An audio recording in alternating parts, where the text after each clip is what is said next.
So one of the reasons I believe that I've been able to be so successful is because during the years where we had, fierce competition from other shows and other people, I would always say to my producers, you can't run their race, you can only run yours. And you really can only run what you're doing. You can't even worry about your own fellow producers. You can only run your own race. That lesson that Glinda the Good Witch gives to the Wicked Witch of the West when she says, go away, you have no power here, that's a powerful lesson. Because I have seen over the years in so many interviews and even in my real life experiences, people losing their power because you're giving your power to other people. You lose your power when you try to take control of somebody else's energy because you have no power in any energy field other than that which is your own. And your real job in life is to figure out, how do you master your field? How do you do that? By consistently choosing love, by living in the space of gratitude, and knowing that that power that you feel from time to time comes from a source that is greater than yourself. Because nobody gets out of here alone. Nobody is making it alone. And when you are trusting when you are afraid, when you are sad, when you are unable to make a decision, when you are challenged, when you are moving in the direction of all that which is fearful, it's because you're trusting in your own power. I couldn't get here by my little bitty ego self. When you look at where I've come from, a little town, apartheid town in Kosciuszko, Mississippi in 1954, where there were more lynchings of black men per capita than any place else in the world, where you had to be off the streets, literally, when white people walked down the streets, where there was no vision or hope for you as a black man or black woman other than being a domestic or teaching in the colored school. And my ability to step into literally the flow and grace that I call God is what has gotten me here. And I consistently mind that, because having a spiritual life isn't something that you can attain because you already are a spiritual life. Pierre Teilhard de Chardin said, we're spiritual beings having a human experience. I know this to be true. So it's not like you can go out seeking a spiritual life. You already are one. And the real job is for you to become aware of the soul's calling and the spirit that resides in, above, around, and through you, and be about the business of fulfilling that. There is no one else in creation like you. There's nobody like you. And what you've come to do and what you have to offer is like no other, even if they're all doing the same thing. There is no real doing in the world without being first. For me, being, your presence, your connection to yourself and that which is greater than yourself is far more important than what you do, but also is the thing that fuels what you do. And I know that one of the things that is so important for what happens here at the graduate school is that you have leaders who are self-actualized and understand what your contribution to change the world can be. You can only do that if you know yourself. You can only do that unless you cannot do it unless you take the time to actually know who you are and why you are here.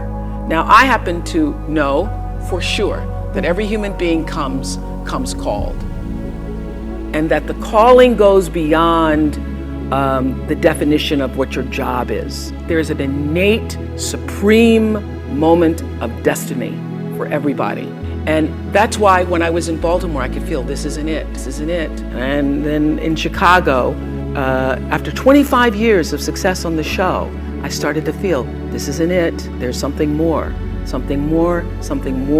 that's calling me to what is the supreme moment. And everybody has that.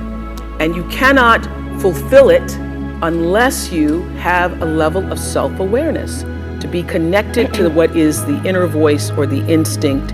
I call it your emotional GPS system that allows you to make the best decisions for yourself. And every decision that has profited me has come from me listening to that inner voice first. And every time I've gotten into a situation where I was in trouble, it's because I didn't listen to it. I overrode that voice, that instinct with my own head, my own thinking. I tried to rationalize it. I tried to tell myself, but okay, you're gonna make a lot of money. Oh no. And so I sit here profitable, successful by all the definitions of the world. But what really, really, really resonates deeply with me is that I live a fantastic life. My inner life is really intact. I live from the inside out. And so everything that I have because I let it be fueled by who I am and what I realize my contributions to the planet. And what my real contribution is, it looks like I was a talk show host. It looks like, I'm in the movies. It looks like, I have a network. But my real contribution, the reason why I'm here, is to help connect people to themselves and the higher ideas of consciousness. I'm here to help raise consciousness. I live by the third law of motion in physics. For every action, there's an equal and opposite reaction. That is my religion. I know that what I'm thinking and therefore going to act on is going to come back to me in a circular motion, just like gravity, like what goes up comes down. And so what also propels the action is the intention. So I don't do anything without being fully clear about why I intend to do it, because the intention is going to determine the reaction, the result, or the consequence in every circumstance. I don't care what it is. Everything is fueled that comes from me really wanting to be a better person on earth. And this is what I know to be true. One of the reasons why I live such a fantastic life is because I pay attention. I pay attention to my life. And your life is your greatest teacher. Every single thing that's happening to you every day, your joys, your sadnesses, your challenges, your worries, everything is happening to bring you closer to in here. Everything is trying to take you home to yourself. And when you're at home with yourself, when you're solidly there, connected to whatever you call creation, even if you don't call it anything, connected to an energy force that has unlimited power for you, when you can connect to that, you are your best. One of my greatest lessons came from a guy who wrote a book called Seed of the Soul. I was doing him on the show, and I started talking this consciousness, spiritual talk, 2 months after I started the show. And my producers would all be like, oh God, there she goes again. But I knew that even though masses of people were not tuning in for that the whole purpose of that platform was to try to lift people up. And now I have a network and I can articulate what it is I'm trying to do. I'm trying to bring little pieces of light into people's lives. Because what is my job? My job is not to be an interviewer. My job is not to be a talk show host or just to own a network. I am here to raise the level of consciousness, to connect people to ideas and stories so that they can see themselves and live better lives. How do you change a person's life? I had, prior to starting my school in South Africa, I had this big idea that I was going to, that I was going to take 100 families out of the projects of Green, and I was going to give them a new life, and I was going to buy them homes and stuff. And that did not work. It failed miserably. I had a Big Sister program that I started, failed miserably. So I realized that for me, first of all, I realized you don't change, as you all are recognizing through the SEED program, you first have to change the way a person thinks and sees themselves. So you've got to create a sense of aspiration, a sense of hopefulness, so a person can begin to even have a vision for a better life. And if you can't connect to that, then you lose. You lose and they lose, and it's just money after money after money. So for me, it's using my philanthropy to do what I have found to be enormously helpful. The light in my life was education. So for me, in the beginning, when I started to make money, especially when it's published, everybody and their brother, and then you've got to make a decision. Am I going to do what everybody else wants me to do? Or am I going to be led by who I really am?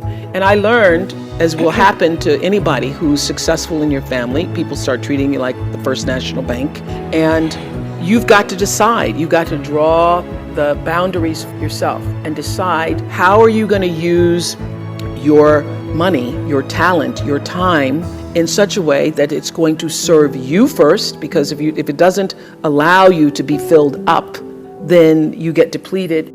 So my decisions are now emotional and logical, meaning I choose education, but I do it in such a way that's actually going to benefit the person that I'm serving. Then it's not just, I want to help people. When people show you who they are, believe them the first time. Live your life from a point of view of truth, and you will survive everything. Everything. I believe even death. You will survive everything if you can live your life from a point of view of truth. That took me a while to get, pretending to be something I wasn't, wanting to be somebody I couldn't, but understanding deep inside myself when I was willing to listen that my own truth, and only my own truth, could set me free. Turn your wounds into wisdom. You will be wounded many times in your life. You'll make mistakes. Some people will call them failures. But I have learned that failure is really God's way of saying, excuse me, you're moving in the wrong direction. I remember being taken off the air in Baltimore, being told that I was no longer being fit for television and that I could not anchor the news because I used to go out on the stories. And my own truth was, even though I'm not a weeper, I would cry for the people in the stories, and which really wasn't very effective as a news reporter, to be covering a fire. And it wasn't until I was demoted as a on-air anchor woman and thrown into the talk show arena to get rid of me that I allowed my own truth to come through. And the first day I was on the air doing my first talk show back in 1978, it felt like breathing, which is what your true passion should feel like. It should be so natural to you. And so I took what had been a mistake, what had been perceived as a failure with my career as an anchor woman in the news business, and turned it into a talk show career that's done okay for me. Be grateful. I have kept a journal since I was 15 years old, and if you look back on my journal when I was 15, 16, it's all filled with, boy troubles, men troubles. My daddy wouldn't let me go to Shoney's with Anthony Odie, things like that. As I've grown older, I've learned to appreciate living in the moment, and I ask that you do too. I've asked all of my viewers in America and across the world to do this one thing. Keep a grateful journal. Every night, list 5 things that happened this day, in days to come, that you are grateful for. What it will begin to do is to change your perspective of your day and your life. I believe that if you can learn to focus on what you have, you will always see that the universe is abundant and you will have more. If you concentrate and focus in your life on what you don't have, you will never have enough. Be grateful. Keep a journal. Create the highest, grandest vision possible for your life, because you become what you believe. When I was a little girl, Mississippi, growing up on the farm, only buckwheat as a role model, watching my grandmother boil clothes in a big iron pot through the screen door because we didn't have a washing machine and made everything we had. I watched her and realized somehow inside myself and the spirit of myself that although this was segregated Mississippi and I was colored and female, that my life could be bigger, greater than what I saw. I remember being 4 or 5 years old. I certainly couldn't articulate it, but it was a feeling, and a feeling that I allowed myself to follow. I allowed myself to follow because if you were to ask me what is the secret to my success, it is because I understand that there is a power greater than myself. If you can be still long enough in all of your endeavors, the good times, the hard times, to connect yourself to the source. I call it God. You can call it whatever you want to, the force, nature, Allah, the power. If you can connect yourself to the source and allow the energy that it is your personality, your life force, to be connected to the greater force, anything is possible for you. I am proof of that. I think that my life, the fact that I was born where I was born and the time that I was and have been able to do what I've done, speaks to the possibility, not that I am special, but that it could be done. Hold the highest, grandest vision for yourself. I'm not afraid, because I know that all of us have limited time here. But the real question is, who are you and what do you want to do with it? And how are you going to use who you are?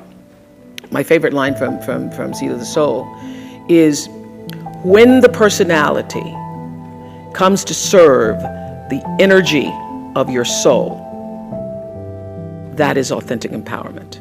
When you align your personality with what your soul came to, and everybody has it, align your personality with your purpose, and nobody can touch you. And you wake up every day and you are fired up. You're like, oh my God, another day. It's so great. Because everybody has a purpose. So your whole thing is to figure out what that is. Your real job is to figure out why you're really here, and then get about the business of doing that. Okay. That's it. So how do you continue to prepare yourself to live out the highest, fullest, truest expression of yourself as a human being? And I just want to end with this. Yeah. There are no mistakes. There really aren't any, because you have a supreme destiny. When you're in your little mind, in your little personality mind, where you're not centered, where you really don't know who you are, that you come from something greater and bigger, and that we really all are the same. When you don't know that, you get all flustered. You get stressed all the time, wanting something to be what it isn't. There's a supreme moment of destiny calling on your life. Your job is to feel that, to hear that, to know that. And sometimes when you're not listening, you get taken off track. You get in the wrong marriage, the wrong relationship, you take the wrong job. Yeah, but it's all leading to the same path. There are no wrong paths. There are none. There's no such thing as failure, really, because failure is just that thing trying to move you in another direction. So you get as much from your losses as you do from your victories, because the losses are there to wake you up. So when you understand that, you don't allow yourself to be completely thrown by a grade or by a circumstance, because your life is bigger than any one experience. And if I always ask people on Super Soul Sunday to tell me, what would you say to your younger self? Every person says in one form or another, I would have said, relax, relax. It's going to be okay. It really is going to be okay. Because even if you're on a detour right now, and that's how you know when you're not at ease with yourself, when you're feeling like, shouldn't be that is the cue that you need to be moving in another direction. Don't let yourself get all thrown off, continue to be thrown off course. When you're feeling off course, that's the key. How do I turn around? So when everybody was talking about, when I started this network, if I had only known, good Lord, how difficult it would be. The way through the challenge is to get still and ask yourself, what is the next right move? Not think about, oh, I got all of this stuff. What is the next right move? And then from that space, make the next right move and the next right move. And not to be overwhelmed by it, because you know your life is bigger than that one moment. You know you're not defined by what somebody says is a failure for you, because failure is just there to point you in a different direction.